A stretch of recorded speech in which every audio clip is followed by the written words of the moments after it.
Hi అండి. అందరూ ఎలా ఉన్నారు? పండగకి ఊరు వెళ్ళడం వల్ల వీడియోస్ అయితే పెట్టలేకపోయానండి ఒక వారం నుంచి.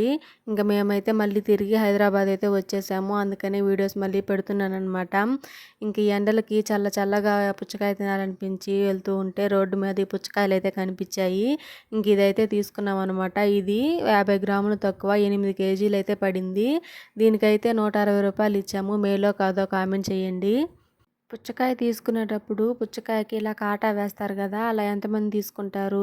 నేనైతే ఖచ్చితంగా కాటా వేయించే తీసుకుంటాను. మనకి లోపల ఎలా ఉంటుందో తెలీదు కదా! అందుకని అలా కొంచెం టాకా వేస్తే మనకి తెలిసిపోతది కదా! అందుకని అలానే తీసుకుంటాను. పుచ్చకాయ అయితే చాలా స్వీట్‌గా ఉంది. చాలా బాగా నచ్చిందనమాట. ఊరెళ్ళడం వల్ల ఒక వారం రోజులు వీడియోస్ ఏం పెట్టలేదనమాట. దానివల్ల ఛానల్‌కి ఏమన్నా ప్రాబ్లమ్ అవుతదా ఏంటో నాకు తెలీదు. మీకు తెలిస్తే ఖచ్చితంగా నాకు కామెంట్ చేయండి.